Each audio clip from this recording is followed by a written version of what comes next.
Salute, salute. Salute to God, the Most High, the creator of everything. Salute to all my day ones. Salute to the new subscribers. If you are just not coming in and stumbling across my platform, as you come in, don't hesitate. Never hesitate. You don't have to hesitate. Wipe your feet all over the Uncut welcome mat by hitting that like button, subscribe button, notification bell. Share these videos. Share the experience. Trolls. Only God and your mama can love you. And last but not least, last but certainly not least, ladies and gentlemen, y'all know what time it is. Put them up. Put them up. One time. Yeah, yeah. I say one time. Yeah. I say one time. One time for the Uncut Squad. One time for the Gifted Family. One time for my sister J Stars, putting that spiritual smackdown on social media, YouTube, TikTok. Y'all go subscribe to J Stars. That stars with two Z's. And we got to give it up, recognition, them salutes, that love to the God, the creator of everything, the real savior and higher power. Y'all two salutes to the God. Here we go. Ladies and gentlemen, a lot of people say you shouldn't mix religion and politics. But I say you can mix politics with love and just common sense.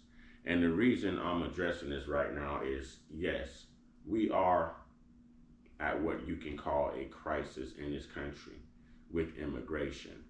But I truly believe that immigration is being perceived the wrong way. And I believe that it's being weaponized the wrong way, the illegal immigration. Okay. Ladies and gentlemen, not all illegal immigrants are criminals. Not all illegal immigrants, are pedophiles or gangsters. And, some people really want to escape their countries to do better, to just thrive. And truthfully, none of us are from this soil anyways. Yes, we've built it up. We've paid into it. We've done our due diligence. Yes, yes. So therefore, we have a stake in what happens in this country. We have a say. But at the same time, we need to remember to have a heart. We're hearing all these stories come out, and even I've done stories only to debunk how Kamala Harris lied on a national stage in a debate and said that these things didn't happen. So the only reason I exposed that with those specific illegal Haitian immigrants or legal Haitian immigrants or whatever they are was not to attack the Haitian brothers and sisters. It was to show that A, she lied, so what else would she lie about to gain your vote? And B, that no one's grooming these immigrants. I don't care if you're Mexican, Venezuelan, Guatemalan, Jamaican, Haitian, Cuban, Puerto Rican. I don't care what you are, Brazilian. You deserve a better life. You're still a human being. You deserve to live and to thrive and to be happy. Okay? But why bring people here when we're already overpopulated? The American people are paying taxes like you can't imagine. Okay, like we've never seen before. All right? You're not giving them stable housing. Sure, you're giving them assistance. They can eat, they have money on cards and everything like this, cash assistance, okay. But you're not stabilizing the housing. No one's teaching them the American way. Can someone please explain to me how you can be an illegal immigrant, how you cannot speak not one bit of English, but yet you are driving on American roads and all the road signs are written in English? I bet you everyone out there is driving with full coverage insurance right now. Right? So I'm not saying that people don't deserve a chance to live, a chance to thrive. Does it boost the economy? Yes. Does it take away jobs from American people? Yes and no. The reason I say yes is because, yes, there are some Americans who can be, filling those jobs. But the reason I say no is because there's lots of Americans who don't want those jobs. We're not trying to work out there in the fields. We're not trying to pick no fruit. We don't want to be in no hot warehouses. Nobody wants to be in the hot sun right now in Florida doing construction and road work.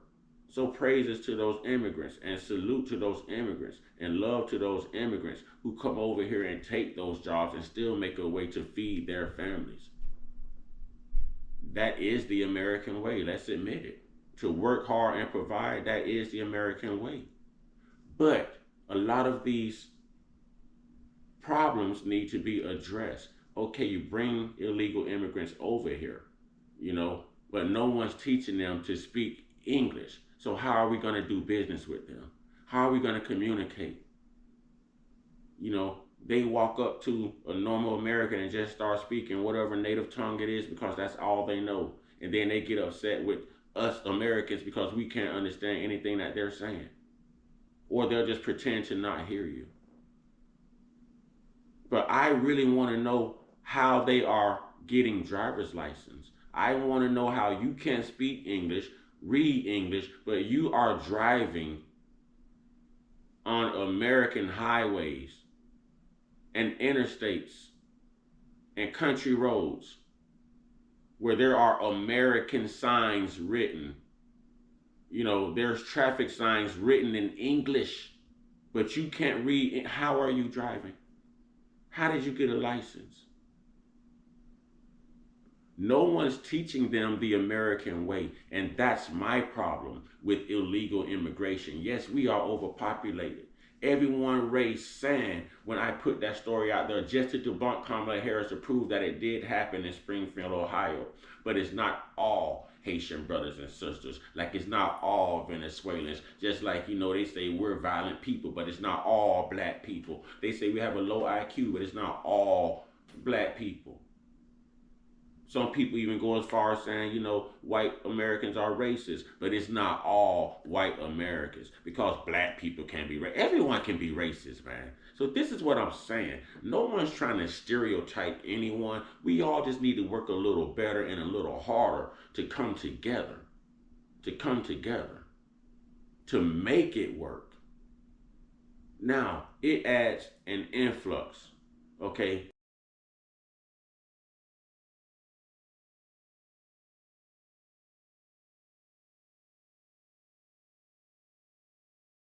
To certain communities. Yes, it wreaks havoc. Yes, we're not taken care of the way that these illegal immigrants are taken care of. And that's another thing. If you're going to bring them over here to work and provide for them, what about the people who have paid the ultimate cost? These veterans walking around here homeless and hungry, man. Sleeping on these streets out here, man, in all these conditions. But we're not taking care of them. So I have no problem with someone coming here to better themselves. But when you're sending that money back home, and I have no problem with you taking care of your family back home, those who were not fortunate enough to make it, I understand that's holding it down. That's what you're supposed to do. But here's the problem.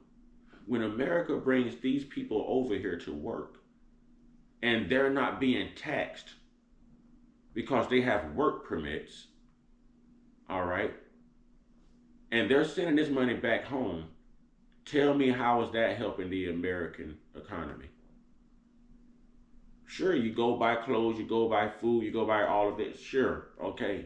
But when you're sending thousands upon thousands of dollars back home to your third world country, where the value of the American dollar probably doubles, if not triples, then how are you helping to boost this economy? I would think the debt to income ratio would be a little off balance. I would think that it would cause more debt, more problems. But if we're going to be bringing people over here, remember that these people are people, ladies and gentlemen, kings and queens, brothers and sisters. They're no different from us. They just want to live. They just want to make it. They just want to thrive. They just want to have a way to make a way. They're looking for their breakthrough the same way we wake up looking for our breakthrough.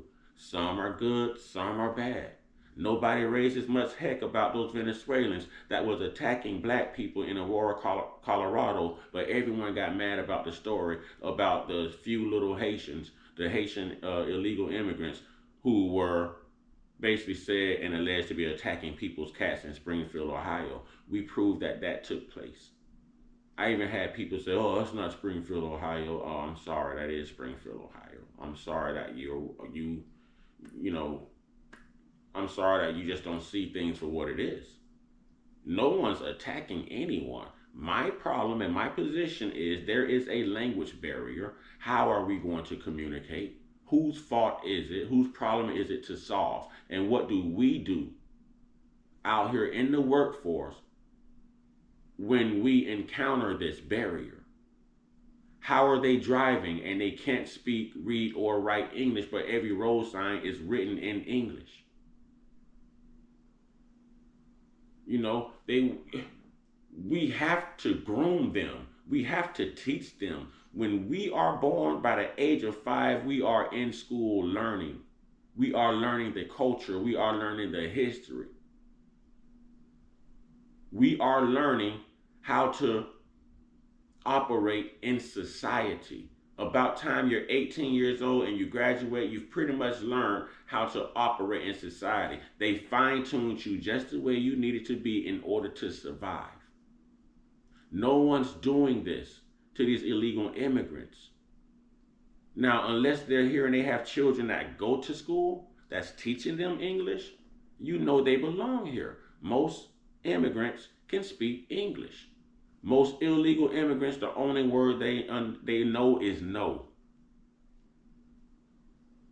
So this is a problem. But at the same time, these are people. Love everyone because you never know someone's story. And if you see someone doing things that's not quite the American way, pull them aside and teach them, groom them. There is a way to do anything, y'all. But the way that we're starting to attack, you know, illegal immigration is starting to sound a little prejudiced. And I don't want to take it that route. And I don't want to hear anyone else taking it that route because I told y'all I'm going to remain a spiritual platform. You know, I know that there's a God. I know who carried me through. I know who helped me. I know who didn't help me.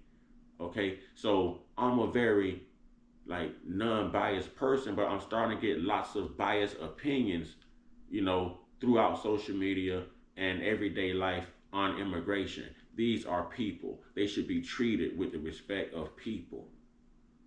They should not be punished for what they don't know. We should be punished for what we're not teaching them. And sure, we didn't sign up to bring them here, but you know what? They are here. So why not just buckle down, welcome them to America, you know, and teach them the culture so that we all thrive? Because, you know, I'll be the first to admit I have met some very cool, like, I don't even want to call, can we say migrants? I don't really like saying immigrants, you know, but can we say migrants? Like, I've met some pretty cool foreign people. Like, cool, man. So I definitely don't judge anyone by where they're from. You know, thank God that we have systems set up to where they can seek temporary asylum and protection. But America needs to remember to protect the American people too from the crisis that they've caused with the open borders and just us being overpopulated. You know, us being overpopulated. If all of this money that everyone worked for, including the illegal immigrants, we're going back to the American currency system, the economy, then we would be fine and probably be booming. But we're not. It does not work that way. And that is the problem. So, ladies and gentlemen, you know, treat everybody with love, respect, and dignity. You know, I'm loving this shirt, y'all. Faith forward, all issues to heaven, you know. And that's what I've learned to do, you know. Do I fly off the handle sometimes? Yes. I'm human. You fly off the handle too because you're not perfect. None of us will ever be perfect, but all of us are designed to love. All of us are designed to understand. All of us are designed to be selfless. All of us are designed to be God-fearing, grateful, and thankful. Let's show that on a daily basis. Let's show that. So when we speak of immigration, illegal immigration, let's leave the prejudice out of it. It doesn't matter what color. It doesn't matter what culture. You know, let's leave the whole race thing out of it. Let's look at people as people. Let's look at people as looking for a better way and coming to a country in which they're not taught the culture, so they try their best to blend in a failing attempt. If I was to visit Belize, I would learn how to speak their language. If I move there and live there, I'm going to learn how to blend in amongst them. Although I may not do too good of a job, once I open my mouth, I'm sure they'll know. But I'm going to do my best not to disturb their culture, their way of life, how they do things. And that seems to be the problem with immigration along with the language barriers. Okay, ladies and gentlemen, we all do boneheaded things of every color, every culture, every race. It does not matter. Let's stop targeting people from a race standpoint. Let's teach people, vet people, groom people. It's the American way. We're built for it. With that being said, get your one on one, get your one on one, get your one on one with your higher power. There's only one God, y'all. There's only one Savior. There's only one life to live, one chance. So let's get it right at least one time. You know, y'all stay prayed up, stay blessed up, stay meditated up, stay protected, stay real, stay woke, stay uncut, be inspired, be great, be you. Ashe, ladies and gentlemen, kings and queens. I shall see you after work.